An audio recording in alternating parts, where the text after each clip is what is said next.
दोस्तों कहानी शुरू होती है और हम टोपेलाल नाम के एक लड़के को देखते हैं जो कि किसी से डरकर भाग रहा था। इसके बाद यहाँ से सीन सीधा पुलिस स्टेशन पर शिफ्ट होता है जहाँ पर टोपेलाल पुलिस वालों को अपनी कहानी बता रहा होता है। यहाँ पर हम टोपेलाल को देखते हैं जो कि अपनी पढ़ाई पूरी करके अपने फादर से मिलने उनके घर जा रहा होता है। यहाँ पर टोपेलाल हम व्यूवर्स को बताता है कि कुछ सालों पहले उसकी माँ की डेथ हो गई थी और उसके बाद से ही उसकी और उसके फादर की आपस में नहीं बनती, इसलिए वो कई सालों बाद आज अपने फादर से मिलने आया है। फिर जब टोपेलाल अपने घर पहुंचता है तो वो ये देखकर शॉक्ड हो जाता है कि उसके फादर ने चंपा चुसेड़ी नाम की एक खूबसूरत लड़की से शादी कर ली है। वो अपने बाप को मन ही मन में गालियां देने लगता है, लेकिन तभी उसका बाप कहता है कि मैंने तुम्हें इस बारे में इसलिए नहीं बताया क्योंकि मैं तुम्हें सरप्राइज देना चाहता था। इसके बाद टोपेलाल अपने डैड और चंपा चुसेड़ी के साथ एक पार्टी में जाता है जहाँ पर उसकी मुलाकात हैरी से होती है जो कि उसके डैड का लॉयर है। फिर बातों ही बातों में चंपा चुसेड़ी टोपेलाल को कहती है कि तुम दिखने में बहुत ही क्यूट हो, क्या तुम्हारी कोई भी गर्लफ्रेंड नहीं है? जिस पर टोपेलाल उसे कहता है कि उसकी भड़वी नाम की एक गर्लफ्रेंड पहले थी लेकिन कुछ महीनों पहले उसका ब्रेकअप हो गया। इसके बाद चंपा चुसेड़ी टोपेलाल को अपनी एक दोस्त निकोल से मिलवाती है। फिर पार्टी के दौरान टोपेलाल के डैड चंपा चुसेड़ी को एक बहुत ही महंगा नेकलेस गिफ्ट करते हैं जिसको देखकर टोपेलाल की गांड जल जाती है। फिर जब सभी लोग वापस घर आ जाते हैं तो वहाँ पर हैरी चंपा चुसेड़ी के साथ फ्लर्ट करने लगता है जिसको देखकर उसके फादर को जलन होने लगती है। फिर हैरी के वहाँ से जाने के बाद फादर चंपा चुसेड़ी से पूछते हैं कि क्या तुम्हारा हैरी के साथ अफेयर चल रहा है? जिस पर चंपा चुसेड़ी कहती है कि नहीं जाने मन, ऐसा कुछ भी नहीं है।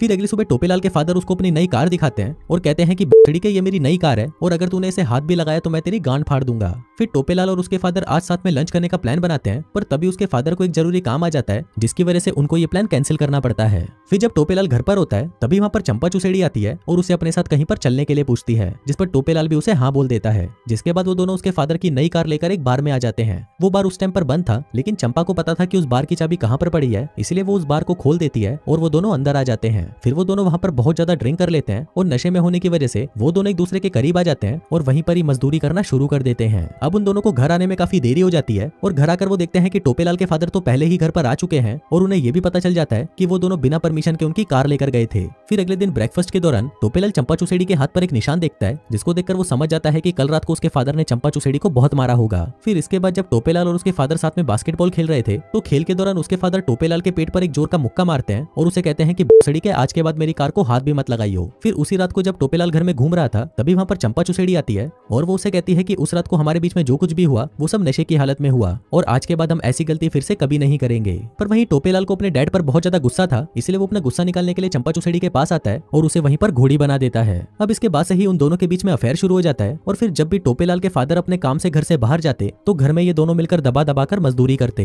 फिर एक रात निकोल टोपेलाल के घर पर ड्रिंक्स के लिए आती है जिसे उस रात चंपा चुसेड़ी ने टोपेलाल से उस पार्टी में मिलवाया था। फिर जब वो लोग ड्रिंक कर रहे होते हैं तब टोपेलाल के फादर उसे पूछते हैं कि तुमने फ्यूचर के बारे में क्या सोचा है? जिस पर टोपेलाल कहता है कि मैं एक आर्किटेक्ट बनना चाहता हूँ, लेकिन ये सुनकर उसके फादर उसे मना कर देते हैं और उसे कहते हैं कि तुम्हें इन सब चीजों को छोड़कर अपने फैमिली बिजनेस पर ध्यान देना चाहिए। अभी सुनकर टोपेलाल को बिल्कुल भी अच्छा नहीं लगता और वो वहाँ से उठकर निकोल के साथ डेट पर चला जाता है। फिर जब टोपेलाल आधी रात को वापस घर पर आता है तो वहाँ पर उसे चंपा चुसेड़ी मिलती है। फिर टोपेलाल चंपा को कहता है कि उसके डैड उसकी लाइफ कंट्रोल कर रहे हैं इसलिए उसे जल्दी ही यहाँ से जाना है, लेकिन इस पर चंपा चुसेड़ी उसे कहती है कि तुम मुझे छोड़कर नहीं जा सकते, मैं भी यहाँ पर नहीं रहना चाहती इसलिए तुम मुझे अपने साथ ले चलो। लेकिन टोपेलाल इस पर उसे कोई जवाब नहीं देता और वहाँ से चला जाता है। फिर अगले दिन टोपेलाल अपने फादर के साथ शिकार करने के लिए जंगल में जाता है जहाँ पर उसके फादर उसे बताते हैं कि उन्हें चंपा चुसेड़ी पर शक है कि उसका किसी और के साथ अफेयर चल रहा है। फिर जब ये लोग शिकार कर रहे होते हैं तो टोपेलाल वहाँ पर छुपकर अपने ही फादर पर गन पॉइंट करने लगता है, पर वो उस टाइम उन पर गोली नहीं चलाता।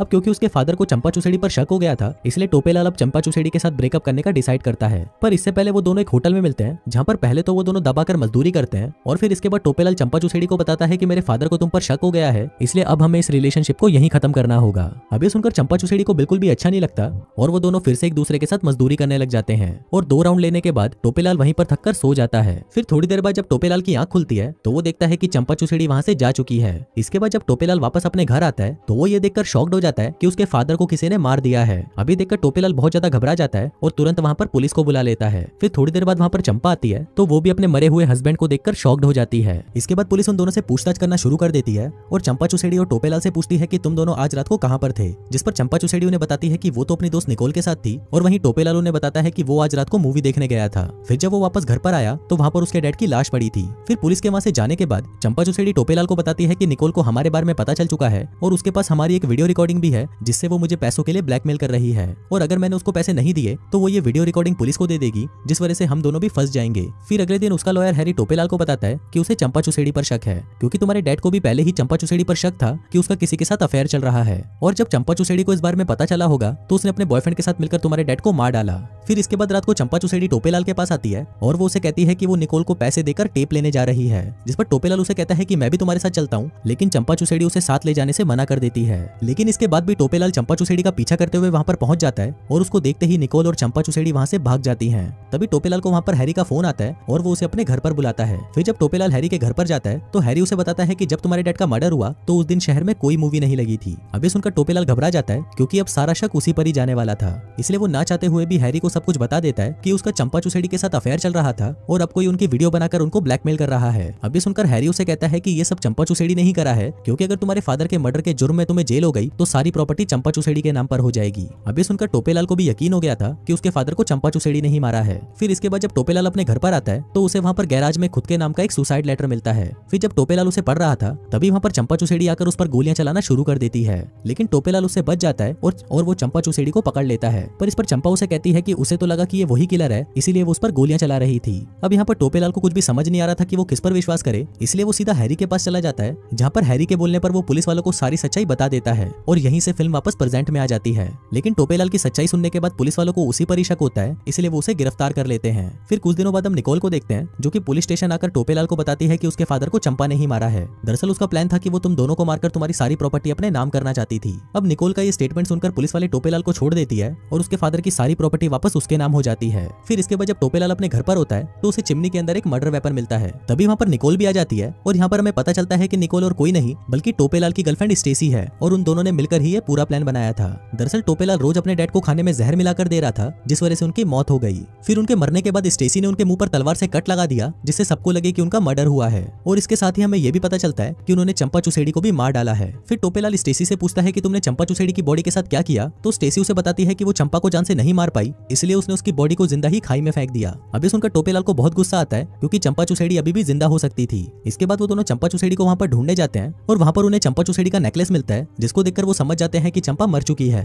फिर इसके बाद टोपेलाल घर आकर पुलिस को फोन करता है और उन्हें मर्डर वेपन के बारे में बताने लगता है, पर तभी वहां पर चंपा चुसेड़ी आ जाती है और वो टोपेलाल के कंधे पर गोली मार देती है, क्योंकि अब उसे भी सब कुछ सच पता चल चुका था। फिर टोपेलाल उससे बचने के लिए जंगल की तरफ भागने लगता है और ये वही सीन था जहाँ से हमारी कहानी की शुरुआत हुई थी। फिर वहां पर चंपा चुसेड़ी टोपेलाल को मारने वाली होती है, पर तभी वहां पर एक पुलिस वाला आकर चंपा चुसेड़ी को शूट कर देता है, क्योंकि उसे अभी भी यही लग रहा था कि चंपा चुसेड़ी ही किलर है। फिर फिल्म के लास्ट सीन में हम देखते हैं कि अब सारी प्रॉपर्टी टोपेलाल के नाम हो चुकी है, जिसके बाद वो स्टेसी के साथ ये शहर छोड़कर कहीं और चला जाता है और इसी के साथ ही ये कहानी यहीं खत्म हो जाती है।